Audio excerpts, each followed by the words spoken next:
สบายดีมื้อนี้จะพามาส้มผาปาเนาะมาฮง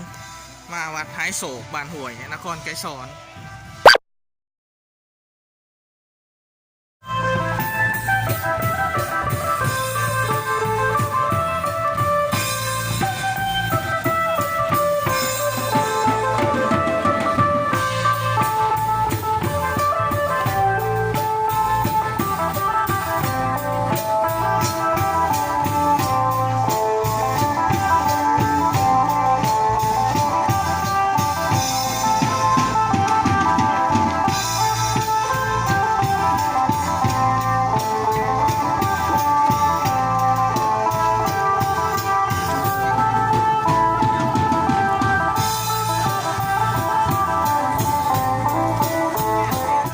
นำพาโดยทานญามหาบุญญรัตน์เนาะประกอบหลายภาคส่วนเนาะแล้วก็อาจจะเป็นทางบรรดาผู้นำขันแขวงขันเมืองขันบ้านแล้วก็ขันโรงเรียนพ่อแม่ประชาชนเนาะเขารวมที่ว่าทุกส่วนทุกภาคส่วนมีความสามัคคี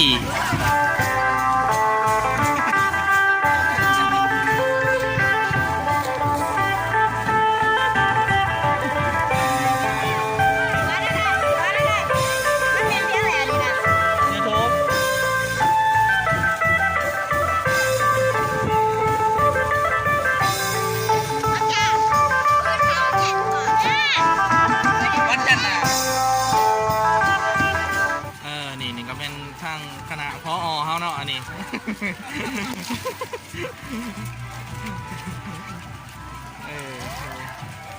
นี่ก็เป็นทางคณะคันบ้านนะครับพร้อมด้วยพ่อแม่ประชาชนเป็นยิ่งบันห่วยเขาเนาะได้รวมสั่งผาปาสามัคคีเพื่อสมทบทุนสั่งสมุสรเนาะที่โรงเรียนมัธยมต้นย่างสูงอยู่ในขอบเขตบ้านหวยบ้านยังสูงนี่ก็เป็นคณะเพชรยิ่งประชาชนจากนครไกรสอนเนาะเพิ่นมาร่วมสามัคคีสร้างสีสันน้ำเนาะ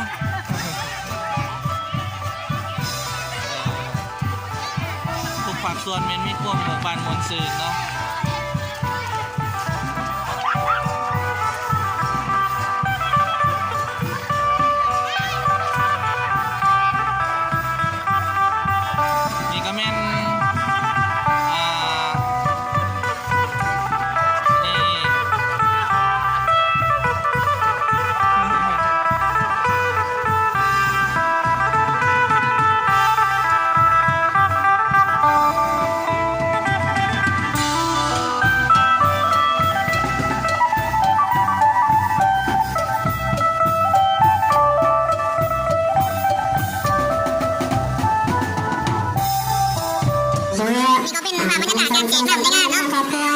พระแอบฟังเพชรพันธะวีแต่เราจะไม่ทำให้สองแซมแต่เราจะมาทำในการประกาศเลย100,000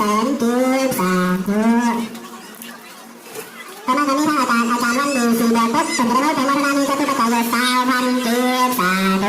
ตอนนี้ทางแม่ยาท่านนวลคันแม่ยาหอมหักแต่เราจะมาทำในการประกาศเลย200,000